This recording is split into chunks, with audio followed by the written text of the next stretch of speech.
Good day, everybody. This is Just.Hek. Peace, y'all. This is Cindy Lee. And this is the Just Another Podcast Sex on Shuffle crossover edition. Mm-hmm. All right. So before we get into episode two, we're talking about hip hop. Right? It's gonna be a hip hop conversation.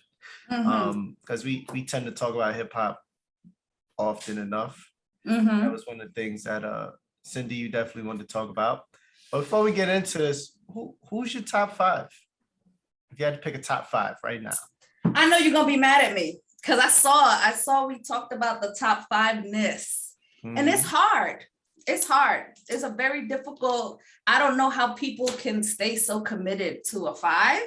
Ladies and gentlemen, Cindy Lee takes a long time to decide on certain things. So look, if you take a while to decide, look, I see you too. Yeah, I think that's another thing. I'm very rebel. I'm like, I don't want to do a top five. Hey. But if I had to choose off the cuff, right, like notable, legendary, I'm always gonna include Biggie. Okay. I usually included Tupac, but I feel iffy around including that. I feel like that's just an overall like collective belief. Like, and I'm not saying that I don't enjoy Tupac, but that wasn't top five. My rotation. It's top five. Right? It's your opinion. Right. And I fuck with Tupac, but I'm gonna say Biggie. I'm gonna say Jay-Z was a big part of my top five. I always think lyrically, I fuck with Jada. Jada's been my favorite for a really long time. Okay. I'm gonna say Nas. I'm gonna say Method Man. And that's difficult because I'm like, I know I'm missing, and I'm good with that. I fuck with them. There's nothing wrong with that. It's your top five. It's not the top five. I mean, it's hard. I think it's anytime you try to make a universal top whatever, it becomes, I guess the majority vote wins, but it's all opinionated. Right. Because my five is Biggie, Jay-Z, Nas, Rakim, and Busta Rhymes.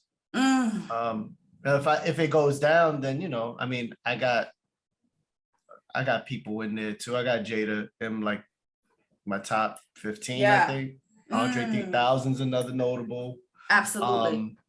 Lil Kim and Foxy's in there. Absolutely. And I think even when I was doing like the opening clip that I posted online, it was tough because I had like 20 pictures, but I only created 10 frames. So I started going down. I realized, man, and I had Lauryn Hill there and Lil Kim for mainly for to be inclusive. But would they have been in my top 10?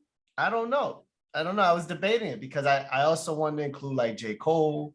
I wanted to include Kendrick Lamar. I actually dropped Kendrick. I dropped, but interesting. I kept it to like the classic albums, to say the least. And if I didn't really feel like you had like a classic album, then I kind of just left it.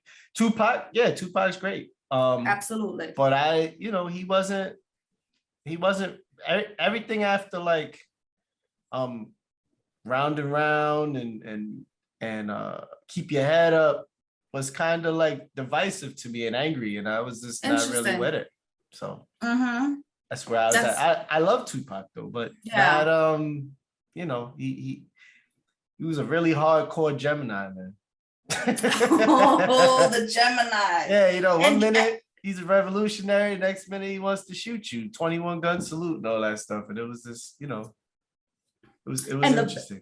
And the beef with Biggie, but I think that's a beautiful thing to point out, how that both and can exist, right? Like that we got folks that talk revolutionary shit and also talk about like that lived experience, that storytelling. Even in the current music, because I was thinking about what I listen currently and whether or not I would include it in this conversation, because I really fuck with Dave East, right? I like the storytelling piece. It reminds me of like old school hip hop when he has the different songs that shout out to the Lord. Tell stories. I do like Joey Badass. I don't know what he's done recently because I feel like he's been acting. He's been acting, but I really like him. Similar, right? Revolutionary stuff. He was dope. He was on the come up. And then, you know, but it's I really like him. A lot of it is industry too. Absolutely. Stuff is industry. You know what I'm saying? Kind of filling in lane. I remember we were talking earlier, we were talking about this conversation. And I felt like when we talk about rappers in hip hop, right? We can say like a bunch of these rappers are dope. But then when it comes to females, it's kind of like an asterisk a little bit. And I know like this whole conversation isn't about the misogyny of hip hop because that's kind of been done. But I mean, at the same time, I think it's clear to notice like no one really gives Foxy and Kim their just due. And the fact that they had to do it in like any rappers, you know, I give praise to any female rapper that doesn't have to put on stilettos and shit just to like sell a record or just, you know what I'm saying? Like that actually gets listened to, but at the same time, like I love Cardi B. I love her movement. And I feel like I love her honesty. She's real blatant. Like, you know, like you guys don't, when I talk about my vagina is when you guys listen. But when I talk about getting my heart broken, nobody cares. You know, and that's a real thing. And it's like, wow, you know, and it's like it's a pimping almost, you know, it's like, because, you know, if you watch the Notorious B.I.G. movie, his biopic, Lil' Kim was hard. She was hard. And then he was like, Big was like, yo, you gotta make it, you know, more feminine. Like you too gangster. It's like, you know, what does that even mean? And now that we see more of I can be both, right? And I don't know Cardi, right? I don't know if that's like your lived experience or if you're like, you know what, that's how the game is right now. I'm a flow with the game because that's where y'all want it, right? Even though she still gets critiqued, and not just her, but like I feel like femmes, women that are rapping, they'll get critiqued over following what's happening now. Like that's been a thing. We've been talking about sex and sexuality in hip hop, or we've been talking about it in very explicit ways. I feel like the way we critique the music, that shows, like that is telling about what shows up in you, right? Like if your top 5 don't include, and you don't have to include, like it don't have to be a diverse group, but I would examine that. Like, where does that come from? Like, I know that I listened to Lil' Kim even before I had any concept of what she was talking about. And I knew lyric for lyric, right? Like that's how I learned some things. That's how I got some of my sex ed. It's because I went back and I'm like, I'm saying these things, what do they mean? But it's examining why aren't we looking at them, and why aren't we looking at them in the same context, like lyrically, right? Because lyrically they have bars. Megan Thee Stallion bars, right? Like I don't really like. Well, I don't want to say that. I wasn't the last. I didn't listen to the last Doja Cat. Why wouldn't you say that? No, I wouldn't say what I was about to say, because I was about to say I'm not sure if I like Doja Cat.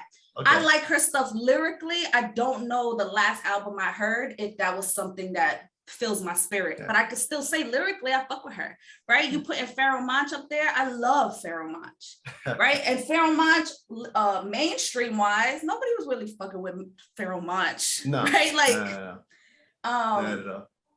I mean, you know, I don't know, Doja Cat. I mean, she's cool, I guess. I wasn't really I mean, that's not my kind of thing, but she's cool. I mean, she got caught up in some old stuff where she was being a little racist online, but I mean, it is what it is. Everybody deserves a second chance. I like the entrepreneur Doja Cat. I'm not really into her music. Her music's not for me. You know what I'm saying? The Candy Crush commercial. Yeah, it's not really my thing. You know what I'm saying? But I mean, shout out to her. Shout out to her. Like, definitely get your money. Absolutely. Get what everything, get everything you can get, because I think Doja Cat is a prime example of, the new artist, the new wave of people getting their just due, getting the money, like before, artists would get in, get in debt, and then they out, and then now, they don't really own their masters. It's commodified, they're running around, doing shows that sorts of songs that they don't really own, right? Stuff like that, and it's a a lot of the artists from the 80s and 90s paved the way for these new artists, where everybody owns their own stuff. So that's why I say shout out to her, and shout out to all the artists who own their own masters. 21 Savage is another person, and who's smart about he's young. A lot of these kids growing up now, they're like really smart about their business, and you'd be surprised, like they're not, a lot of these artists aren't being backed by like Interscope or Def Jam. Right. They're backed by them. Yeah. So, Young Thug, he was just on Saturday Night Live. He's independent as hell. I'm not sure if he's independent, but I know he gets a lot of his money. I think he has his own. But I think there's an entrepreneurial spirit. What do you think? No, I just think it just shows, hip hop as a culture, right? And how it spread. And yes, rap is part of that, right? But there were also other parts that may or may not still be things, right? Like MCing is a thing, dancing is a thing, DJing is its own thing, but it's all in that culture of hip hop. And I think that's why, because they've commodified it, because they've sucked people dry, right? They're like, okay, I could do it myself, right? Like I can be on a New York Fashion Week, or I remember when Fat Joe, what year? Had to be like 03, 04, when Fat Joe was on Hot 97, and he was talking about like, I own my ringtones. Right. That was a big deal back then. He was like, I get every coin from my ringtones, because people weren't at that time. So finding different ways to have your intellectual property and to make your coin, and not to always have to parse it off to people that are taking advantage of you, or don't care about the work, right? Don't care about the passion, are just like, I bet you better give me these albums before your contract, right? Shout out to Fat Joe for him and his Golden Goose, aka DJ Khaled.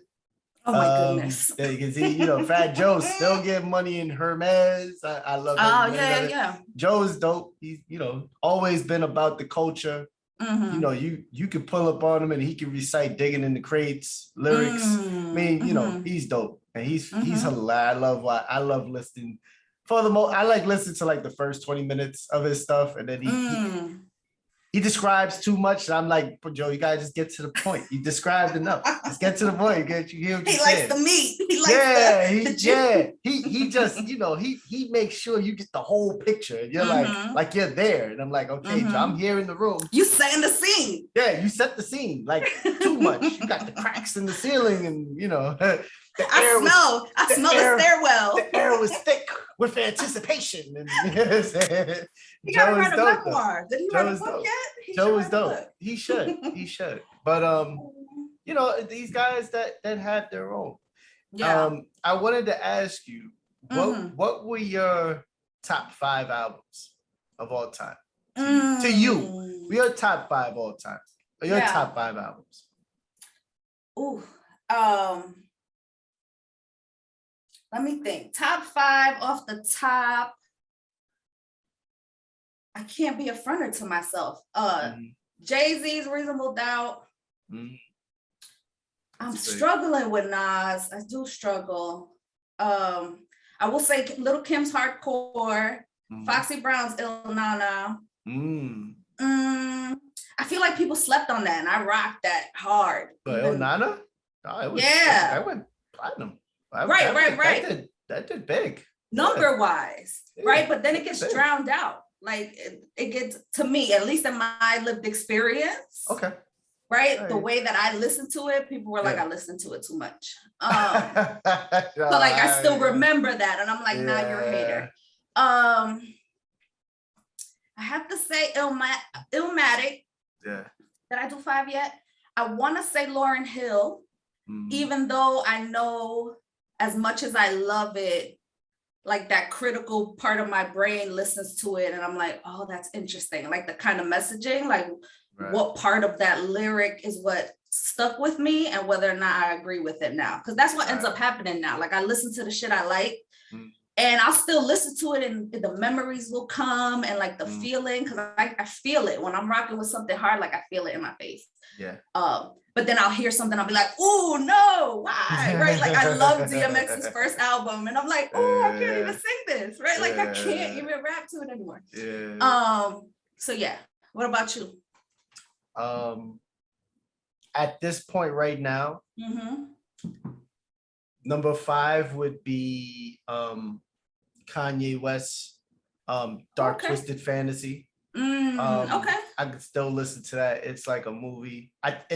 To me, it's his.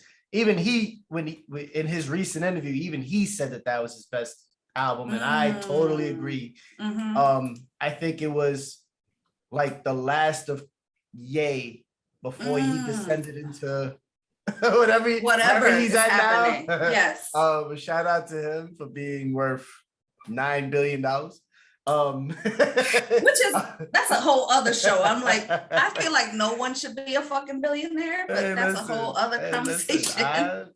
You might be right, but shout out to him for that. Number 4 would be the Marshall Mathers LP. Okay.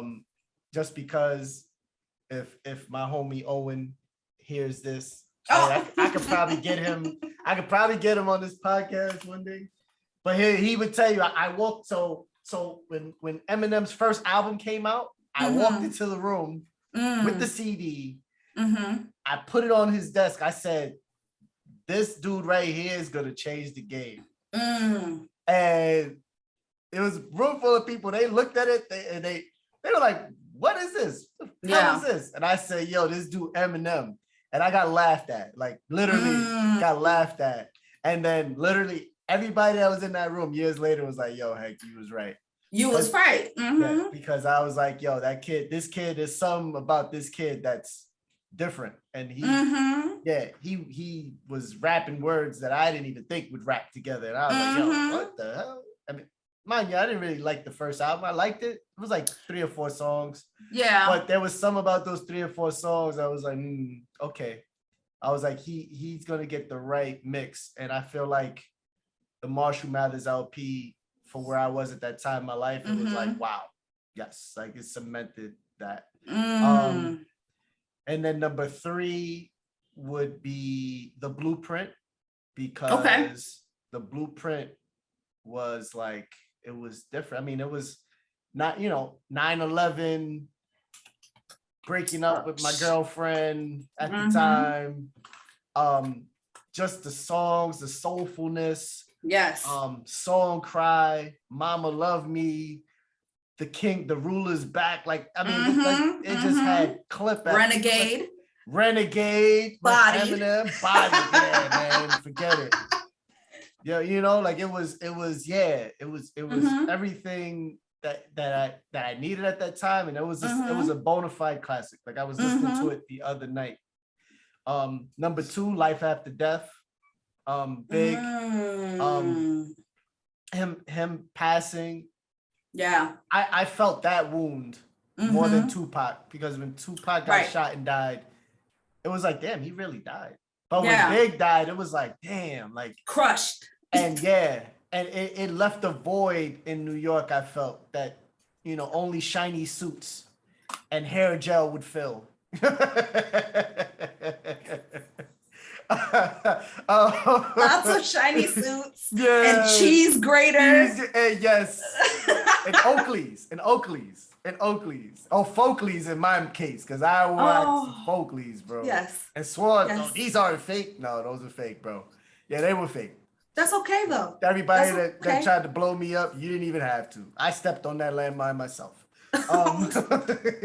But no, that was it, and it was, to me, to this day, the best double album ever. Like, anyone that's tried to make a double album, a close second to me would be Bone Thugs when they did their double album. Ooh, yes. Shout out to Bone Thugs. They made a hard double album, but Life After Death is like the best collection of songs that you could put together that literally could have been on the radio every day. You know what I'm saying? Like, it was literally, it was just hit after hit, but there was songs with substance.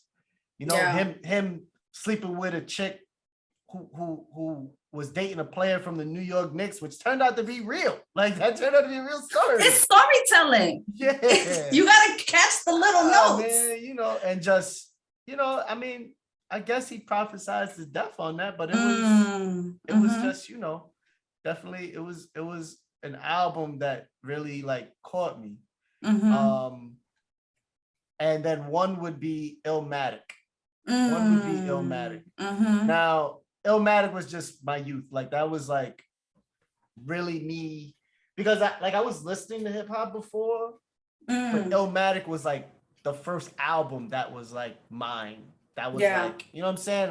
And you listen to Life's a Bitch, Halftime at the, you know, Live at the Barbecue, New York State of Mind. Like, all that was like my generation's coming of age. Like, everybody that was 13 turning 14, you were like, oh yeah, things is about to change. You know what I mean? And then, you know, and then everything that followed after that. And plus, that was like, I had that tape stolen from me so many times. Like, you know, falling asleep at somebody's house, you wake up and your Walkman's empty. Like, yo, who got my nuts? Disrespectful.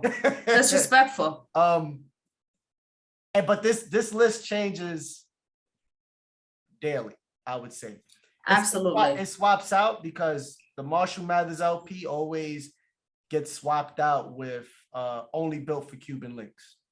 They battle each other on a daily basis. 5 always stays at 5, but you know, Eminem and Rakim battle on a daily basis for number 4 for me. Rakim, that was just a time in my life where, you know, just being outside, getting into a lot of dumb shit. But it was also, you know, my time in living in Staten Island, taking the boat to go back uptown, to go to, you know, chill in Spanish Harlem. It was just, you know, Raekwon, I don't think gets enough praise. To me, in all honesty, I'm gonna jump out the window with this shit. But that was the best Wu-Tang solo album to me. I think it was better than the GZA, better than Tikal. It comes second in hard and grittiness to Enter the 36 Chambers. Okay. But even then, I even think it's better than that, to be honest with you. But you connected with it in a way that was different. I don't want the loyalists to come at me. Right. Like, I'm not gonna be disrespectful, right? Like, and it doesn't, like, what hits you and what shaped you and the thing that you rocked with and resonated with might be different than whatever the top whatever was. But Lil' Kim, you know, like, that was an era. You know what I'm saying? That was an era. Lil' Kim, especially that remix, the remix with Biggie, it's not the Who Shot Your remix. I forget what the remix that she was the on. Get Money remix? The Get Money remix. Monster. Monster. I remember being in a park in Soho, and we're playing ball, and the crowd gathered, right? We're having like this pseudo street 3-on-3 tournament that really wasn't official, but it was just a bunch of young kids going up against these grown men, and we giving it to them. And that song came on, and the whole crowd stopped, and everybody, it was white people, black people, you know, everybody who was in that park was like, yo, what is that? Yeah, you know what I'm saying? Foxy, gotta get you home. I mean, that was the club band. That was that was played in the car every time right before we go to the tunnel. The tunnel, I forgot. Like you have that as part of your life. Like I was a baby, so I didn't get the tunnel. Nah, man. I mean, it was Mobb Deep, Survival of the Fittest. You know, the infamous Mob. I mean, that album in itself is a classic. You know, definitely in my top 10. You know, it's man, and it's, I like what you said, in that this music shaped us. This music was like a part of our upcoming. And you know, it was, I still love the era that I grew up in. Absolutely. It shot, you know, it's different from now.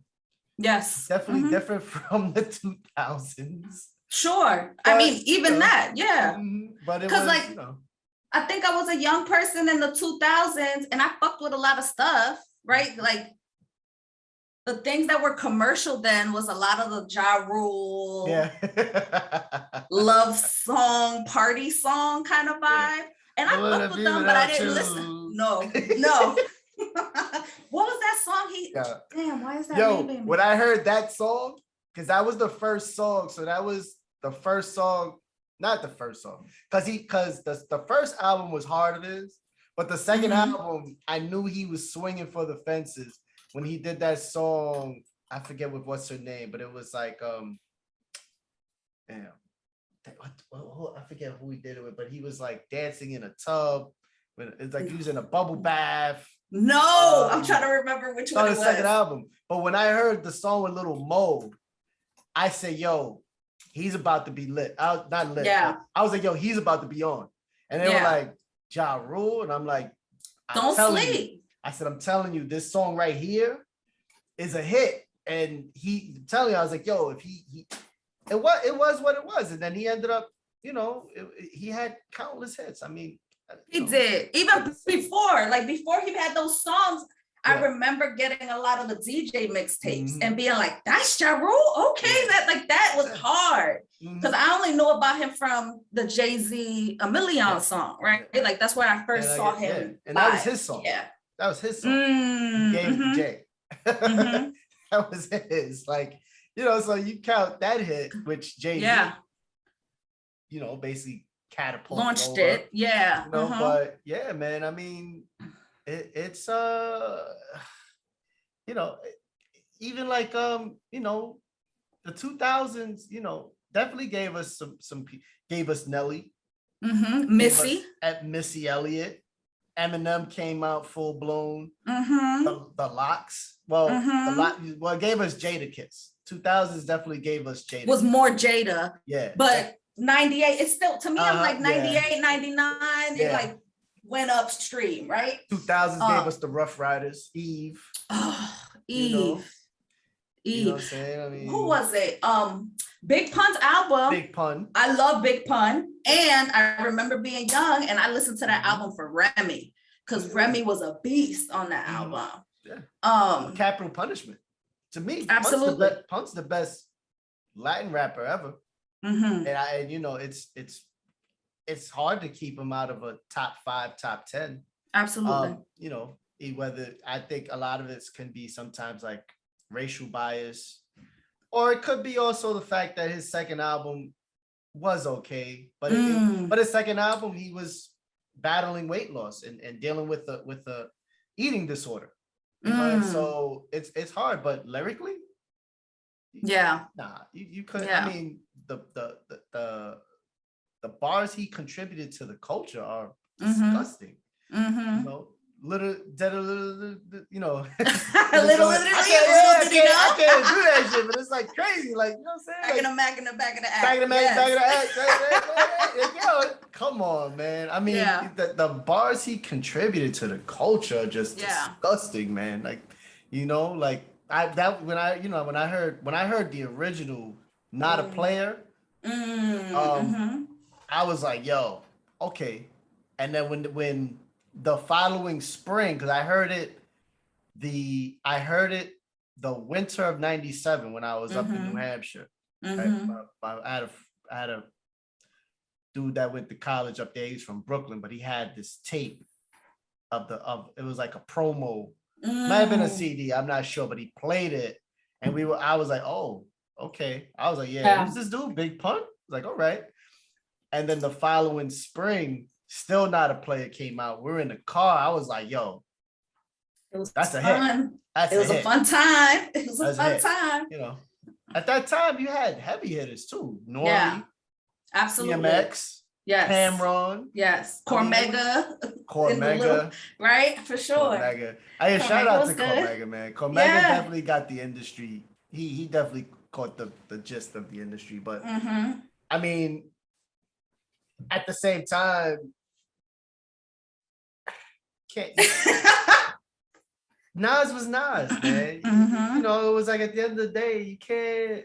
It's Nas. You know what I'm saying? And you know, Nas is one of the god MCs. Like it was just can't deny it. And you know, as much as he, you know, wanted to say at the time, because it was, you know, I don't know, man. At the end of the day, shout out to Cormega, but. You know, he was going against. It's complicated. It's very, very complicated. You know what I'm saying? But because you could even throw Tragedy Gaddafi, because there'd be no Capone and Noriega. Absolutely. Without him. You know what I'm saying? Like, and Tragedy Gaddafi was nice. Like he was the intelligent hoodlum. You know what I'm saying? Like straight up. Like he, you know, his Drink Champs episode was interesting too. There was a lot of. Oh, I didn't see that. Okay. You gotta see that one. It was definitely, you could tell he had some issues with Nori because of, you know, but Nori was Nori, you know what I'm saying? Like Nori was like, Nori was just, you could tell was somebody special and different. And Nori just, he was out of here, you know what I'm saying? Like, you know what? Don't. It's like a good trilogy, cat strategy. I was like, what? What is this? It's wow. And then yeah, this is crazy. There was a lot, and there was a lot that we had access to, especially when you start connecting with folks outside of New York, that you realize how many treasures we got that people don't know because they didn't hit whatever mainstream or hit their region. Definitely. Right? Or like what would have happened if Big L was around, right? Like, and the amount of monstrosities he would have produced, right? Definitely. And even on the reverse, right? Like I loved Outkast, but Outkast got shitted on when they won that award, right? When was it? Like the Source? 96, 95 and 96, yeah. And that album was bananas, right? It was. But everything ran through New York at that time. Absolutely. So it was, you know, it was different. But shout out to everybody in Atlanta that really contributed to the culture and shifted it. Because everything now comes out of Atlanta. To be honest with you. Nothing really, I mean, stuff still kind of comes out of New York, but it's not. Atlanta is where everything is at. You know what I'm saying? And so, you know, I mean, but that had to happen because hip hop is a universal thing. You know what I'm saying? It's not for some, you know, it's not for somebody to just be like, oh, it belongs in this one place. Right. No, you know what I'm saying? Sure, it was birthed in the Bronx. Yes. You know, shout out to Kool Herc. But absolutely, it belongs to the world. It belongs to all of us. And you know, people getting, you know, impacted by Wu-Tang in Germany and impacted by T.I. in France and you know, Lil Baby in Japan, and you know what I'm saying? Like that was the whole purpose of hip hop. And it's like a unstoppable monster. It's like a total it's like a beast that just can't be contained now because now you know, it done reached into fashion, food, it's soup. It's a Listen, cereal. I incorporate it in my sex ed, right? Like I love talking about, you know, once I got out of that respectability politic of like, oh, I got to do these certain things to be whatever I need to be in like my career. I was like, what are the things that have shaped me? What are the things that I like and I'm into? And what are the things that the folks that I'm working with, right? Like, what does it look like to work with young people and be connected to the culture in a way that doesn't make it like a us or them kind of thing. Right. So I bring, you know, sex is weaved into all of hip hop, right, but some people talk about that as a negative thing. And I'm like, what if we talk about the lyrics regardless of whatever the context is? Talk about it within the context of the song and not the context of us, and how folks interpret it. Like what does it resonate for you? Because what if that, I see myself, I see something with a similar lived experience, right? Like those are narratives. That was storytelling. That's how we kept our history. Right. And that's gonna be here for the archives, for folks that make music from in nowadays and in the future, regardless of if I fuck with it, because sometimes I don't. Sometimes I try to fuck with the new music, and at the same time, I'm like, you know what, this might not be for me. And that doesn't mean I'm not super excited that y'all are out here trying to play around with your creativity to a point, right? Because there's some shit I'm like, I'm trying. Like I try to get into it, but I can't. I think it's a beautiful thing. And with all beautiful things, there's trash things to them. There's trash things to the people that are connected. There's trash to the business of it and the way people get taken advantage of. Like it hurts. Like I know these people when you see those shows that are like, oh, where's this person now? Oh, well, that person got shitted on. And that's why they disappear for 20 years. Yeah. And I'm like, oh, but they were so major. They were so talented. But yeah, I like to incorporate it. I mean, definitely, totally. I feel like that's, you know, again, the way music is now, it can't be controlled. And that's how it was always meant to be. You know, the people that were trying to contain this thing can no longer really hold it in their hands and hold the people and hold the artists back, because now it's like, you know what, and it's for better or worse, there's some stuff that comes out I'm like, you should not put that out. I'm saying, but there's some stuff, you know, it's some stuff that I'm like, you know, like if it wasn't for the era now, someone would have been like, no what, no, you shouldn't do that, you gotta do this sound, and you gotta you know, and there's so many people that's happened to early on, like you, like absolutely. Cameron was, you know, when because Cameron, if you don't know, he was signed to BIG, to Notorious BIG. Then he passed away, and then the business partner to BIG tried to be like, oh, well, Big wouldn't do it like this, Cam, you got to do it like this. And Cam couldn't really be Cam. And Confessions of Fire, he says it in a recent interview. He's like, Confessions of Fire really wasn't mine. He's like, I counted. He's like, but it's not mine because it really wasn't me, you know, doing what I wanted to do. It was, gotta have the power in it. Right. So, you know, I mean, shout out to Cam, who's a millionaire in his own right. You know what I mean? You know, he said something one time. He was like, yeah, I was trying to buy toilet. Like he's like, I was trying to buy buy a machine to make toilet paper. Because everyone needs toilet paper. I was like, yo, this dude is trying to, like, you know, have generational wealth. Like, absolutely. So shot, you know, it's dope. We got about maybe 10 minutes left. What's up? What do you want? What do you want to ask? Because I feel like I want to ask. You ask. Out of folks that are happening now, right? Like music that's happening now. Maybe the past 10 years or so, are there people that you listen to that you dig, and not like, oh, I'm trying to dig it, but like, no, I fuck with it, right? Like in these past 10 years. From 2011 to 2021, definitely J. Cole. He's my current favorite right now. Okay. Meek Mill, to a certain extent. I think I'm starting to pull away from him a little bit, but Okay, that's fair. but he's definitely there. I listen to him. I listen to obviously Drake. I felt I like do. Drake is very I think he's definitely the number one artist in the game right now. Anything he touches is gold. He's got a great ear for beats.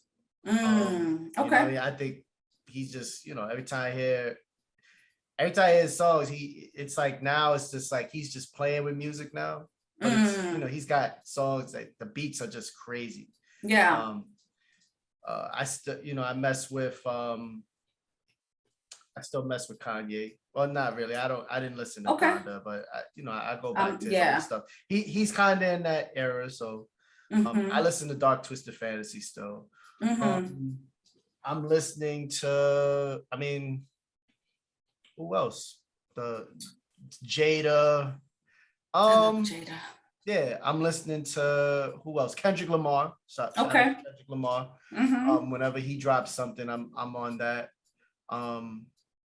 There's a couple of dudes that I'm listening to right now, and I'll go to my Spotify list just because they're not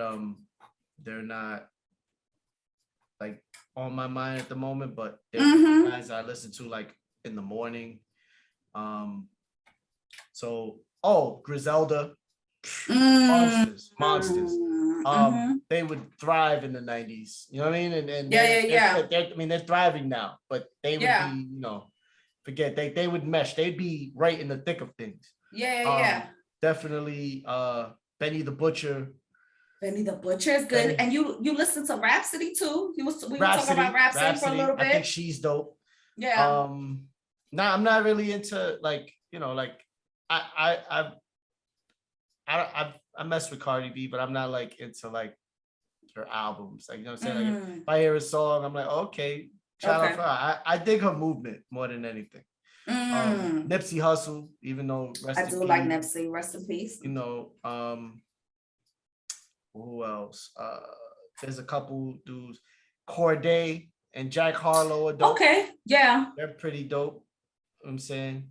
I was listening to Lil TJ of the Bronx and A Boogie. Those two, Bronx. A Boogie with the hoodie. It's the hoodie. G-Eazy, kind of dope. Okay. Russ, definitely a dude named Russ. Yeah. He's dope. He's definitely dope, but he's got his own lane.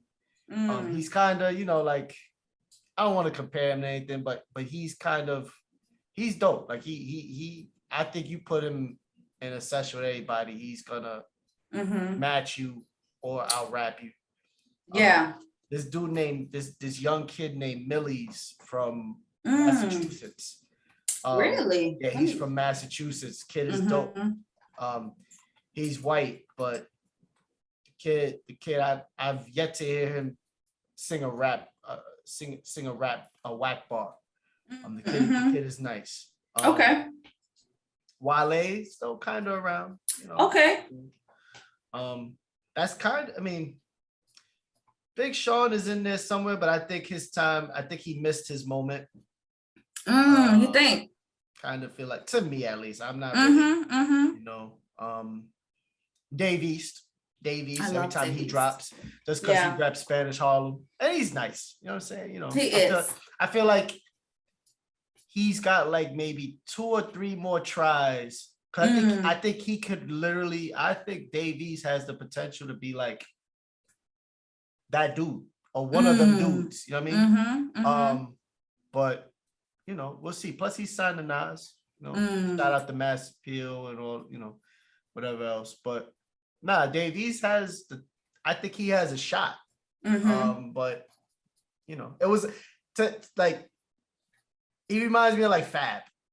You know what I'm saying? Like, especially like when Jay-Z put the mic down for a minute and he had that Breathe song. Everybody was like, yo, this is it. Like Fab's the next one. Yeah. And then he kind of didn't take it. You know what I'm saying? It slipped out of his hand. It's a timing thing for you, like in terms of like getting popular. Yeah, if Fab is nasty. He's nice. Like absolutely. His bars on Brooklyn, you know what I'm saying? We're the heroes to the zeros. we don't listen, you know, where we come from, we don't listen to other weirdos. Mhm. like Mhm. yeah, he destroyed that. Like Yeah. anyone that came after, you know, with their own I'm so whatever, I'm so Brooklyn or whatever. Yeah. Yeah, you were reaching. Yeah. Cause Fad bodied that. Like there was, you know, everybody shout out to people that did their own thing. That the Yonkers one was dope. You know, everybody that did one was dope, but you know, it Fab crushed that. Yeah. You know, so yeah, it was crazy. Fab. Exactly. There's so many layers. I'm like, exactly, because he had his moment. He had the chance, but it was what it was. Like it's, you know, it was what it was. Do you think that's similar to Joe Budden's missed moment? Yes, because Okay. Joe had a moment. I think part of him missing that was his own issues, substance abuse and mental health. Because he had that moment that do my thing, let me do my thing, and that Jay-Z jumped on that, and then he did the rebuttal, which was even doper. You know what I'm saying? Because you know he was like, "Nah, I'm not gonna let Jay-Z, you know, jump." And then you know Joe Budden I think Joe Budden's he missed it from all the extracurricular stuff that was going on. I don't really feel like, you know, bars. He still got him. He's still nice, but yeah, ego and pride and that would do it. Drugs. And there are things that hinder our greatness. I still listen to Slaughterhouse, but yes, okay. Yeah. Man, Slaughterhouse. That was definitely a Slaughterhouse. That what a time to be alive. Yeah, that was, those dudes all should be like billionaires and stuff. Yeah. Joel Ortiz, dope. I mean, it was Joel Ortiz. I mean, that's a whole other look. I immediately think of them, and then I think of like that little time frame. I think of Fred the Godson. Rest in peace. Love Fred the Godson. There's so much beauty, even in the gutterness. I love, you know, give me the raw 90s feeling. But I'm also here for the new stuff. Like I like Megan's albums, right? Like they're fun and lyrically they're cool. Megan is fuckwittable. It's cool. Like I won't, you know, I'll hear it, whatever. Like I'll hear it like on the internet. Interesting. It's cool. I mean, it's not my thing, but it's cool. Yeah. Like, you know what? She puts them together. She puts it together the right way. I'll say that much. Like she ain't whack. She's not whack at all. It's just her music is not my thing. It's not something it's not your flavor. It's not my flavor at all. Okay. You know what I'm saying? Because Cardi B is the same way. You know what I'm saying? That wet ass pussy. That was a monster song. Yes. 100%. Yes. You know what I'm saying? Now, am I bumping wet ass pussy? No. But I want you to be great though. I want you to bump. I mean, I like wet ass pussy, but you know, like, but the song itself, that wasn't my kind of thing. But when I listened to it, I was like, yo, that's it. That's a hit. Like, you know what I'm saying? Like they got bars. Mega's verses, female, it's, you know, female empowerment to the max. It's all those great things. You know, I root for it. I'm not gonna be like, yo, nah, that's just whack. You know what I'm saying? I'm all for it. You know what I'm saying? And who doesn't like a whack? There may be some. There may be folks that's not on their menu, and that's okay. Yeah, and that's okay. No, it's not. I disagree. And that is your right. Insertion is your right. WAP is key for insertion.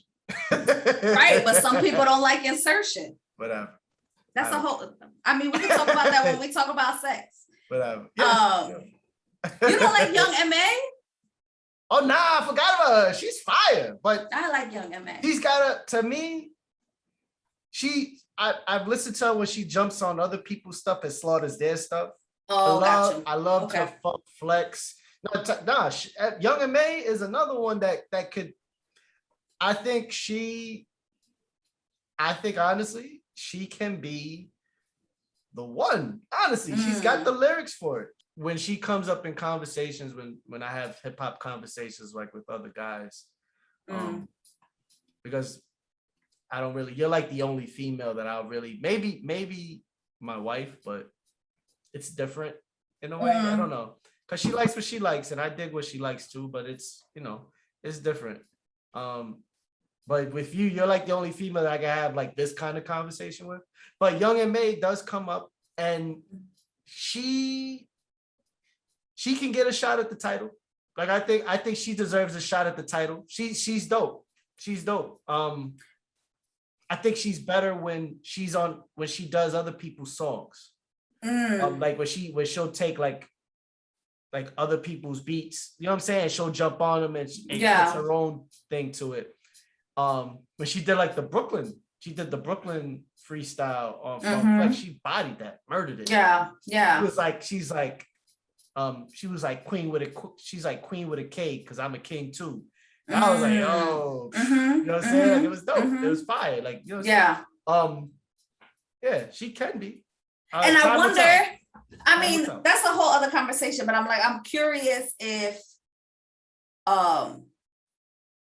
what makes her somebody that you will see as a top person and not any other rapper that's more feminine of center.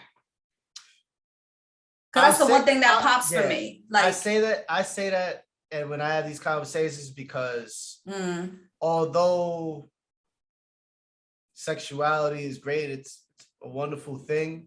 Yeah. There's still like this pimp culture that comes up.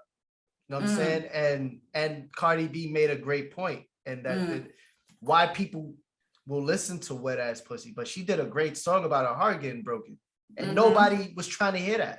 Yeah, and it's foul. It's foul. Like she's got substance, and really, Cardi B should come out however she wants. If she wants to come out in a hoodie and Tim's, she should be allowed to do that. But in reality, will that hamper her sales? Totally, 100%, 100,000%. Same with Meg Thee Stallion. You know what I'm saying? They can't come out. And there's a difference between those two artists and Rhapsody, because Rhapsody comes out however, and she's hard. Rhapsody is hard on different levels. She doesn't really do gangster stuff, but she'll go bar lyrically, for bar absolutely. Bar with anybody in the game. Absolutely, anybody. But she doesn't get her just due either. Nobody really checks her, and she's got quotables for days. Absolutely. And so that's why I say like those two, they're kind of like the re-embodiment of Foxy Brown and Lil Kim without the beef. But there's a pimping there almost. And I don't feel like they can come out and in some regular shit and be observed the same way in fairness. You know what I'm saying? And so like I look at Young M.A. and Young M.A. kind of like, she doesn't, when I talk to people with hip hop and her name comes up, she's not talked about in the same light as like a Cardi B or a Meg Thee Stallion. Like that, and that's interesting. You know what I'm saying? But because her bars are just different. And she's rapping, she's not really rapping the same way, but it's, you know what I'm saying? But it's just different. And maybe there's the masculinity to it. I don't know. But women get pigeonholed into this. Yeah. And the Doja Cat can't really run, by the way. Like she's got writers. 100%. She has writers? Of course she does. Oh, that makes me sad. Because before this, right before her bigness, I liked her lyrically. Writers. I mean, I'm sorry, but she's got writers. I mean, Drake does too. No, he had someone help him on one song, and now it became, he's got writers. And you know what the problem was with that situation was that he was too nice. Most people would have left that other kid out in the background, but instead he gave that kid credit so he could get his money. And it turned around and it was like, Drake doesn't write his own songs. And that's not even really the case, because there are plenty of people that have gone to the studio with Drake and will say Drake picks his own beats, writes his own songs. You know what I'm saying? It is what it is. You know what I'm saying? I mean, it sucks because Drake, look how many dudes Drake put on too.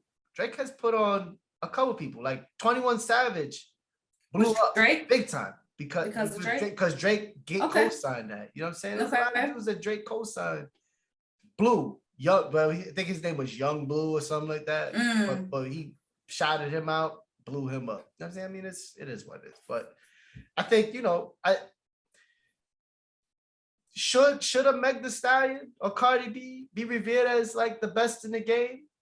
I mean, they sell albums. So if you're going by album sales, you'd have to kind of mention them, but bar wise, there's no diversity in their bars.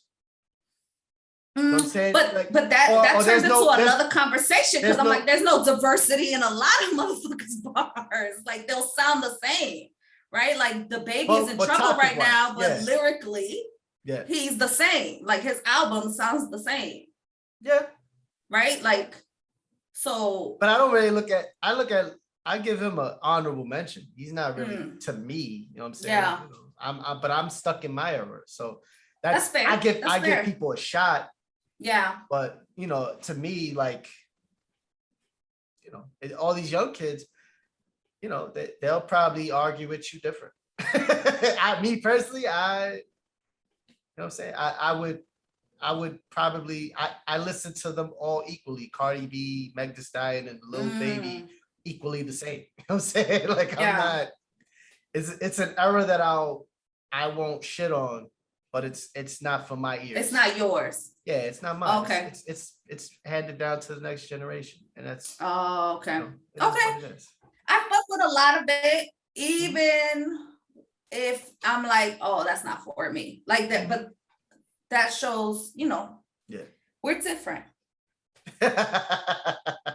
We're different. Yeah. And I'm just interested. I'm interested in like the layers around what makes somebody good lyrically. And I want to know if those same stipulations are across genders, right? Like, or are they only for particular ones? Because we don't have to talk about misogyny in rap. That's a given. But like the femophobia still exists, right? Like, or just the misogynoir still exists. But it's also who's in control. It's predominantly. So, you know, you get a Meg Thee Stallion, and she was probably rapping hard before. You know what I'm saying? And then, you know, dude came up to her, was like, yo, listen, you good, but let's put you in this, you know, with this sexy outfit, and let's spice up your bars a little bit. But is that what happened, or is just I don't know? But I don't know. But when you look at who's in control of hip hop, of the labels, it's all men. So it's predominantly men, and even the women are telling women, "Oh, you got to dress this way." So it comes down to misogyny in hip hop because the men are in control. So if a woman's coming up, you know, I mean, that's why I look at like these two in particular. They're taking control of their femininity and their lyrics, and they're not ashamed of, you know, no one's gonna shame them into say, oh, you know, oh, you're a hoe or whatever. But you know, but then again, they're kind of, you know, pigeonholed into rapping about particular way of being or particular, you know, I'd like to hear Meg Thee Stallion talk about what it is to be a woman and how hard that shit is. You know what I'm saying? Will the public listen to that? No, they probably won't, because they want to hear Meg Thee Stallion, you know, hot girl summer. They're not interested in Meg. You know, that's just lived experience. Yeah, you know, but she should be able to rap that because everybody else is rapping that. Young M.A. is rapping that. You know what I'm saying? Cardi B to a certain extent is rapping that. You know what I'm saying? You know, but like I said, even she said it. They cut her off. They're like, oh, we're not trying to hear your heart, you know, that come back when, you know, and she came back with wet ass pussy. You know what I'm saying? It was like, oh yeah. And so, you know, and she, you know, shout out to her though. Shout out to her, and you know, like, you know what?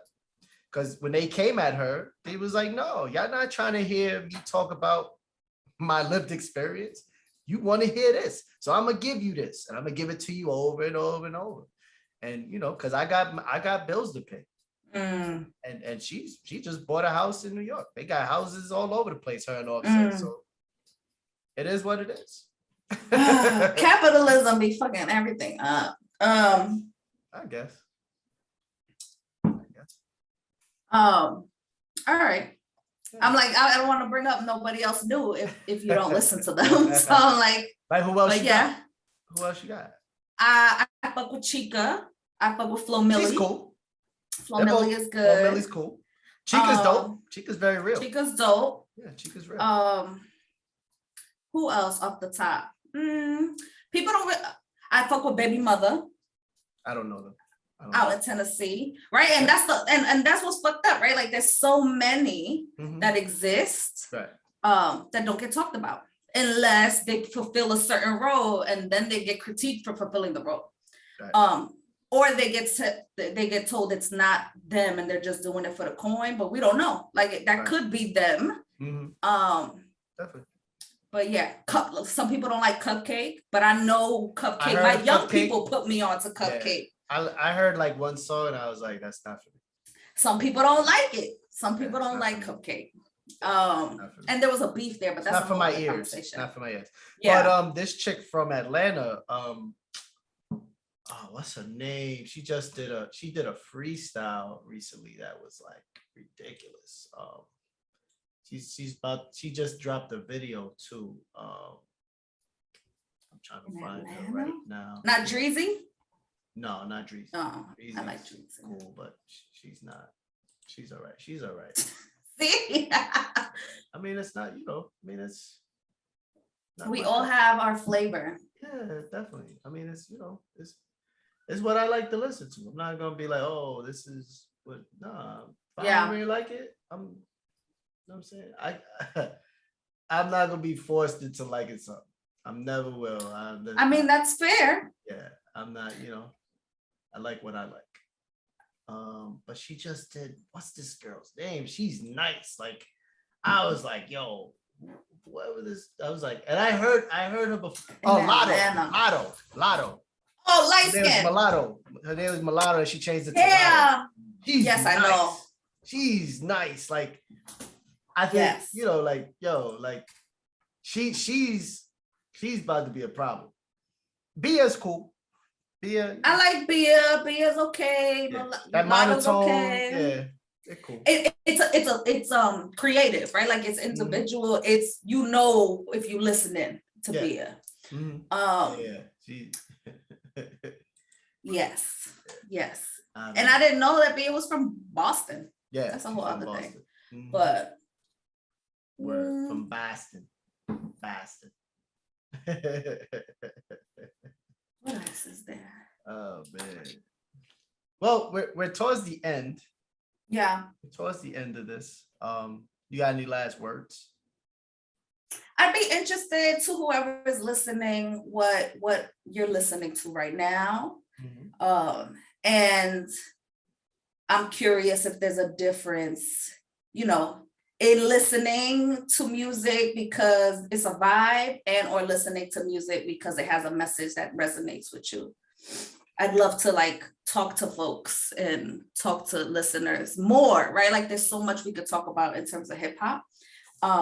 Whether you're listening to new shit or old shit, because I want somebody to talk, about Mike Geronimo with. Somebody, it don't gotta be current stuff. That's my take home. Definitely. Well, this has been episode 2 of the Just Another Podcast, Sex on Shuffle crossover. I've been Just.Hek. I am Cindy Lee. And we hope you enjoyed this. You can catch us on Instagram. You catch us on YouTube. You catch us on various different podcast stations.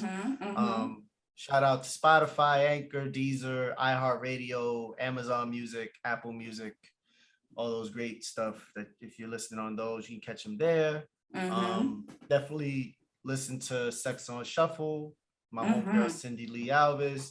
At Cindy Lee Alves, at Sex on Shuffle, at Just.Hek. We out of here. We appreciate y'all. Love y'all. Peace. Shimmies.